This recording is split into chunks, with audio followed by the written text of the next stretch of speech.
오늘 우리에게 주시는 하나님의 말씀은 여호수아 7장 1절에서 15절까지 말씀을 한 절씩 교독하겠습니다. 여호수아 7장 1절에서 15절까지 말씀입니다.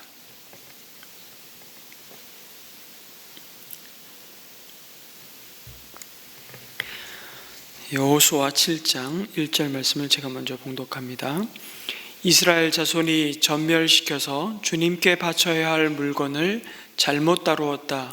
유다 지파에서 세라의 증손이요 삽디의 손자요 갈미의 아들인 아간이 전멸시켜서 주님께 바쳐야 할 물건을 가져갔기 때문에 주님께서 이스라엘 자손들에게 진노하셨다. 여호수아가 여리고에게 베델 동쪽 베다완 곁에 있는 아이성으로 사람들을 보내면서 그들에게 올라가서 그 땅을 정탐하라고 지시하니 그 사람들이 올라가서 아이성을 정탐하였다. 그들이 여호수아에게 돌아와서 이렇게 말하였다. 모든 백성을 다 올라가게 할 필요가 없을 것 같습니다. 2,000명이나 3,000명만 올라가도 아이성을 칠 수 있습니다. 모든 백성이 그 성을 치느라고 다 수고할 필요가 없을 것 같습니다. 성 안에 있는 사람들의 수가 얼마 되지 않습니다. 백성 가운데서 약 3,000명이 그리로 올라갔다. 그러나 그들은 도리어 아이성 사람에게 패하여 도망쳐 왔다.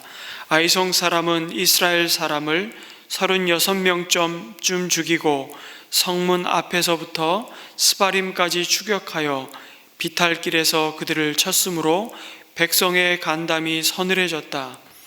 여호수아는 슬퍼하면서 옷을 찢고 주님의 궤 앞에서 얼굴을 땅에 대고 엎드려서 저녁 때까지 있었다.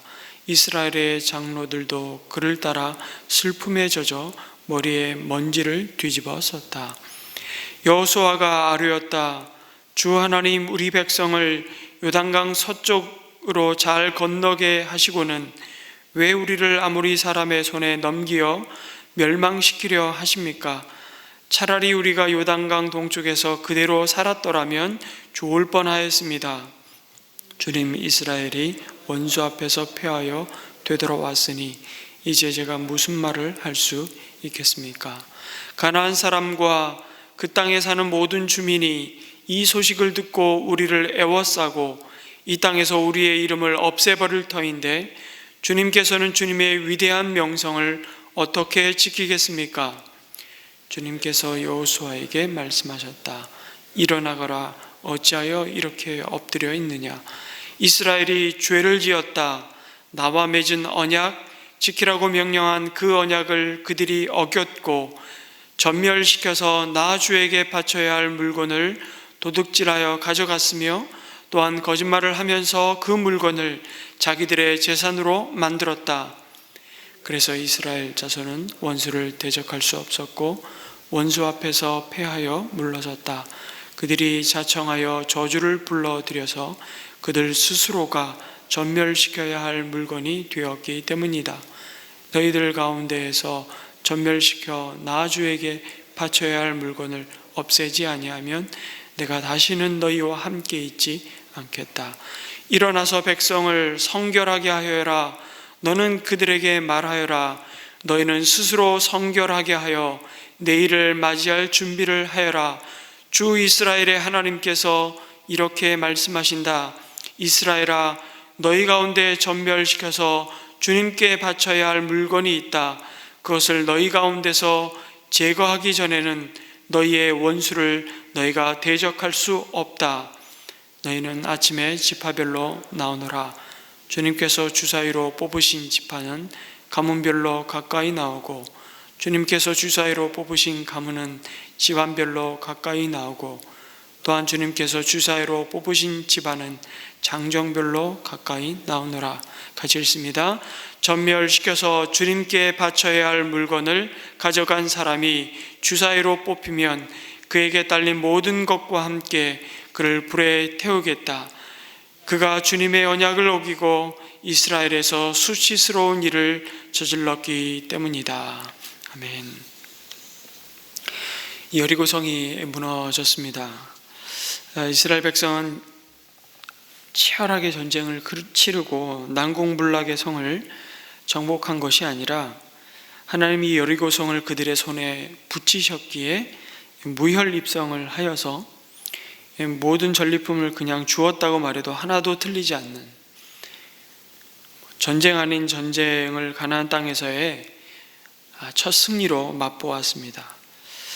이제 이스라엘 백성에게 남은 가나안 땅에서의 남은 정복 전쟁과 삶은 무서울 것도 거칠 것도 없는 탄탄대로 그야말로 꽃길만이 펼쳐질 것이라는 그런 확신이 가득했을 것입니다.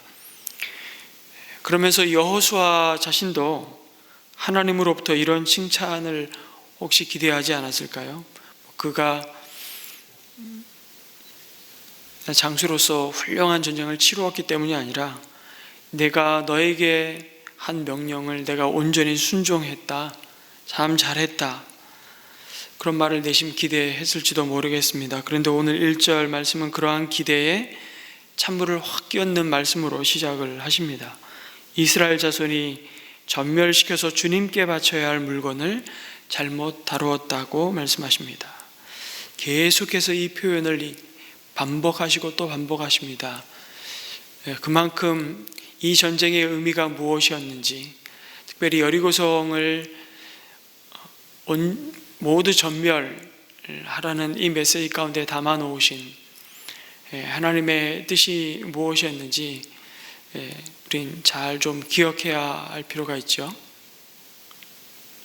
결국 이 말은 너희가 가나안 땅의 가치로 가나안 땅에 하나님을 알지 못하는 이 백성들이 사는 삶의 방식의 삶을 온전히 다 죽이고 그들을 따라서 사는 자들이 아니라 하나님으로 사는 자들임을 고백하고 너와 나 사이에 맺은 언약, 하나님이 나의 하나님이 되시고 너희는 내 백성이라는 그 가장 중요한 구별된 자로서의 삶의 정체성을 확인하시고 이 가나안의 삶을 시작하게 하시는 것이죠. 이미 그들에게 주고자 하시는 약속의 땅에서의 삶이 온 열방과 온 세상을 향해서 하나님으로 사는 백성, 그리고 하나님의 백성으로서의 그들의 삶을 통해 하나님이 누구신지를 드러내시는 그 삶으로 구별하셨다는 그 사실을 나타내는 것입니다. 그런데 그걸 거부한 것이죠. 하나님은 여리고를 정복할 때 하나님 모든 여리고 사람을 진멸하고 그 모든 소유를 이스라엘 백성이 전리품으로 취할 것이 아니라 하나님께 구별하여 손대지 그래서 말아야 한다는 것을 이미 앞서서 4번씩이나 반복해서 경고하셨습니다.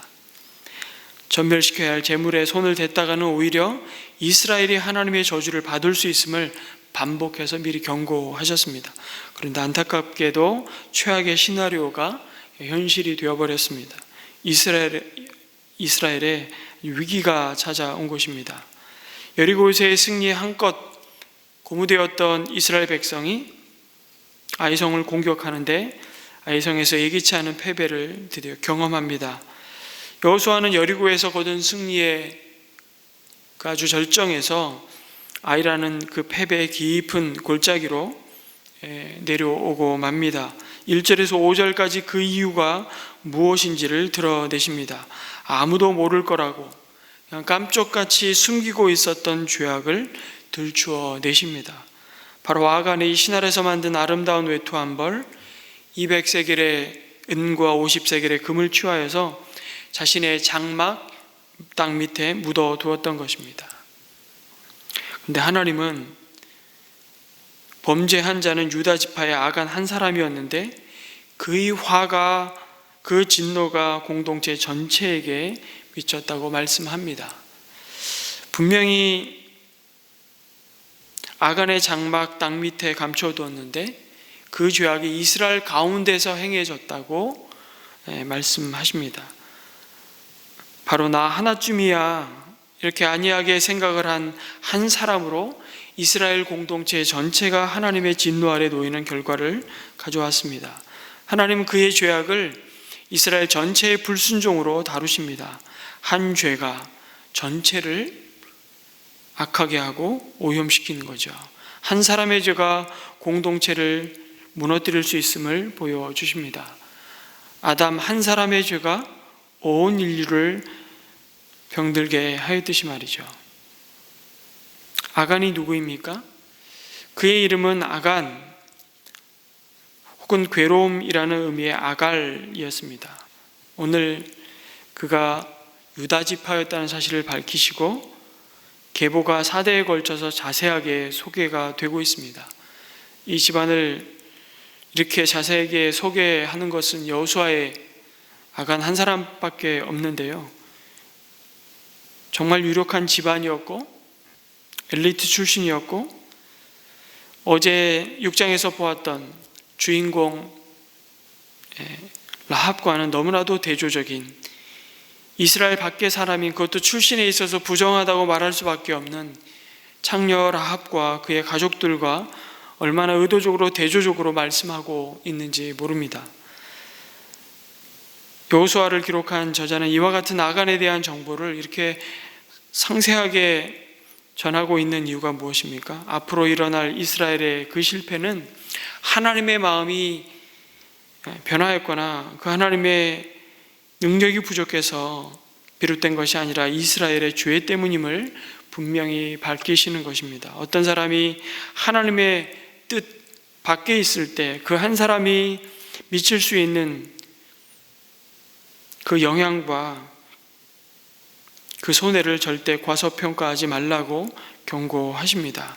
죄는 그냥 한 사람의 실수와 실패로 끝나지 않고 그가 속한 가정과 공동체를 심각하게 파괴하고 오염시키고 영향력을 미친다는 사실을 오늘 말씀이 보여주고 있습니다. 그런 점에서 이제 막 가나안에서 하나님의 구별된 백성으로서의 새로운 출발하는 이 시점에서 그것도 첫 여리고성을 전적인 하나님의 권능으로 취하게 하셨잖아요. 그리고 이 일을 행하신 분이 하나님이시라는 그 사실을, 그분의 거룩하심을 분명히 드러내시는 순종으로 명령하신 것이 바로 모든 전리품을 사사로이 취하지 말라는 말씀이었습니다. 하나님의 소유로 그것들을 구별하라는 것이었습니다. 그럼에도 이 하나님의 말씀을 가볍게 여기고 불순종한 아간의 죄는 시작부터 이스라엘 공동체의 그 정체성과 근간을 흔드는 아주 엄중한 죄였습니다. 그래서 죄를 범한 것은 아간 한 사람이 아니라 이스라엘이라고 분명히 말씀하셨습니다. 오늘 하나님의 백성도 별반 다르지 않습니다. 그리스도 안에서 우리 모두가 한 몸이고 그 결과 우리는 서로에게 속해 있음을 말씀하시지 않습니까? 서로를 필요로 하고 서로에게 우리는 영향을 미치고 있습니다. 그래서 주님의 몸된 교회, 그리스도의 몸의 한 지체들을 향해서 주신 고린도 12장 26절의 말씀에서 이런 말씀을 주십니다. 만일 한 지체가 고통을 받으면 모든 지체도 함께 고통을 받는다. 한 지체가 영광을 얻으면 모든 지체도 함께 즐거워한다는 사실을 너희가 왜 모르느냐? 고린도 교회가 끊임없이 다툼과 분열과 서로의 은사를 자랑하며 그리스도의 몸을 나누는, 하나님이 정말 기뻐하시지 않는 그 죄에 대해서 하나님이 책망하시며 고린도 교회를 향해 주신 말씀을 귀 기울여 들으라고 말씀하시는 것이죠. 이런 하나님의 죄를 지적하시고 드러내시는 말씀과 함께 그것을 알지 못한 이스라엘 백성, 특별히 여호수아가 아이성에 정탐꾼을 보내고 맙니다. 정탐하고 온 자들의 보고를 가만히 들어보면 벌써 분위기가 바뀌어 있음을 알게 되죠. 여리고성을 함락하고 이긴 그 승리의 이들이 이미 그 마음에 도취되어 있음을 보게 됩니다. 이스라엘 백성들을 수고롭게 할 필요가 뭐가 있습니까? 그냥 2-3천 명만 보내면 됩니다. 이것은 여리고성 정복 때 이스라엘이 매우 굉장히 수고한 것처럼 들리죠. 그러나 우리가 다 이미 알다시피 난공불락처럼 보이는 여리고성이 무너지고 그 성이 정복되는데 이스라엘 백성이 한 것은 별로 없습니다. 피를 본 것은 하나도 없습니다. 모든 일은 하나님이 하셨고 이스라엘은 그저 그 열매를 따먹었을 뿐이었습니다. 그런데도 이들은 이렇게 말하고 있습니다. 이미 이스라엘 백성의 마음에 교만함이 스멀스멀 올라오는 것을 봅니다. 마치 자신들이 다 한 것처럼 의기양양한 모습 말입니다. 자신감이 넘치죠? 근데 그 자신감이 넘치면 얼마든지 주제넘은 생각을 할 수 있는 법을 또 보게 됩니다. 이스라엘에게 정말 필요했던 것은 하나님을 의지하고 믿는 데서 오는 자신감이지 자기들 자신에 대한 자신감이 아니었습니다. 아이성은 여리고보다 작은 성읍이었으므로 정말 인간적인 눈으로 볼 때 승리는 맡아놓은 당상처럼 보였습니다. 어떤 논리가 벌써 작동하고 있습니까? 가나안의 논리입니다. 힘의 논리, 숫자의 논리에 의존하고 그것을 따라서 행하고 있는 그들의 교만한 모습을 드러내 보여주고 있습니다. 하나님이 가장 싫어하시는 모습, 우리에게 좀 더 뭔가 갖추어지고 우리 손에 가지고 있으면, 교회도 그렇지 않습니까? 교회 성도가 숫자가 좀 더 많으면 우리가 좀 더 그럴듯하게 뽀대나게 하나님의 큰 일을 할 수 있을 것 같은데, 아주 크게 하나님의 영광을 그러나 가릴 수도 있다는 것을 두렵고 무거운 책임감으로 받아야 되는 것이죠. 많이 준 자에게 많은 것을 하나님은 요구하실 것입니다. 여러분, 구별된 자, 거룩한 자들의 마음과 계획은 무엇이 다른 것입니까? 우리는 살아갈수록 예수 그리스도를 의지하는 어쩌면 싸움을 해야 하는 것입니다. 전쟁터와 같은 매일의 삶에서 우리가 정말 싸워야 할 것은 하나님의 그 은혜의 기초를 두고 있는가, 내 삶이. 이 싸움에서 날마다 승리하기를 원하시는 하나님의 메시지를 오늘 아침 듣습니다. 그래서 아이성에 정탐꾼을 보내고 그 성을 취하기 위해 준비를 하는데 하나님은 정작 아무런 말씀을 하지 않습니다. 침묵하십니다. 그 성을 너의 손에 붙였으니 어떻게 하라는 말씀이 전혀 없습니다. 여호수아를 비롯해서 이스라엘도 하나님께 전혀 묻지 않습니다. 정탐꾼들도 하나님에 대해서는 한마디도 하지 않았습니다.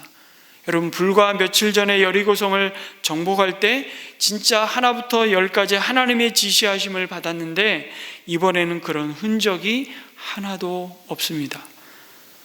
하나님의 마음을 구하는 대신 여호수아는 정탐꾼들의 제안을 그대로 수락했습니다. 그리고 이스라엘 백성 3,000명은 이 전쟁이 정말 아주 싱겁게 끝날 것이 못내 아쉬운 마음이 들지는 않았을까 싶을 만큼 가벼운 마음으로 아이성에 올라갔을지도 모르겠습니다.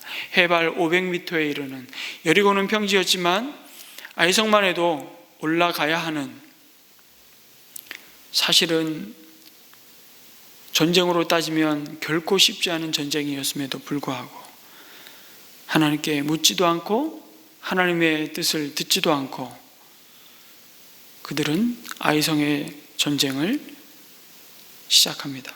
결과는 36명쯤이 죽고 스바림까지 도망쳤다고 말씀하는데, 불과 며칠 전 여리고성 사람들은 이스라엘 백성들로 인해 마음이 녹아버렸는데 이제 거꾸로 아이성 사람들로 인해 이스라엘의 간담이 서늘해졌다고 말씀합니다. 6절부터 여호수아와 이스라엘 백성들의 반응을 소개하고 있습니다. 특히 7절에서 여호수아는 우리 백성을 요단강을 잘 건너게 하시고 왜 이제 와서 우리를 아무리 사람의 손에 붙이시냐고, 차라리, 여러분, 차라리라는 말이 참 나올 때는 뭐가 자꾸 연상이 될 겁니다. 차라리 우리가 요단강 동쪽에 그대로 살았더라면 좋을 뻔하였다고 탄식합니다. 어디서 많이 듣던 소리 아닙니까? 네, 이스라엘 백성들이 광야에서 정말 죽을 마실 때 늘 애굽을 바라보며 했던 탄식이요 말입니다. 차라리 위기가 닥치자 여호수아 입에서 본대로 들은 대로 그도 그의 한계를 드러내고 맙니다. 여호수아는 이스라엘을 가나안 땅으로 이끌어 들이시고는 이와 같은 굴욕적인 패배를 당하게 하신 데 대해 하나님을 비난하는 것 같습니다. 벌써 하나님에게 책임을 전가하는 뉘앙스를 보이죠. 아무리 위대한 지도자로 그가 높임을 받았지만 이 여호수아의 탄식을 보면서 그가 얼마나 절박했으면 그랬을까, 이렇게 좋은 게 좋은 거다, 그렇게 미워할 수는 없습니다. 그냥 여호수아의 탄식은 이제 이 가나안 땅의 사람들이 사기가 충천해서 벌떼같이 우리에게 달려들면 우리는 무방비로 죽고 말 것입니다. 하나님 어쩌자고 이런 일을 만들어 놓으십니까?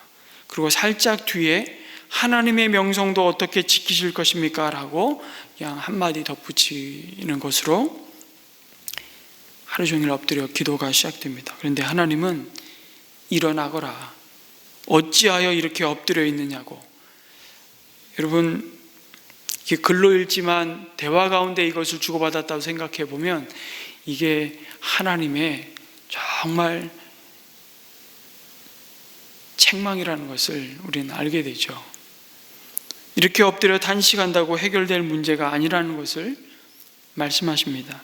이 위기의 근본적인 원인이 무엇인지, 그 해결책이 무엇인지를 소상히 알려주십니다. 그 음성을 귀담아 들을 수 있는 마음이 사실은 감사한 것이고 은혜입니다.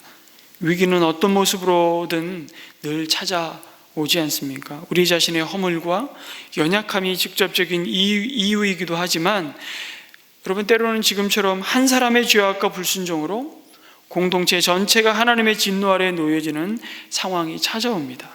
중요한 것은 그것을 분명히 지적하시는 하나님의 말씀과 마음을 우리 자신과 공동체가 겸손히 귀 기울여 듣고 다시 합당한 회개와 순종의 자리에 서느냐 그렇지 않느냐가 중요한 것입니다. 11절에 하나님은 아주 직설적으로 말씀하십니다.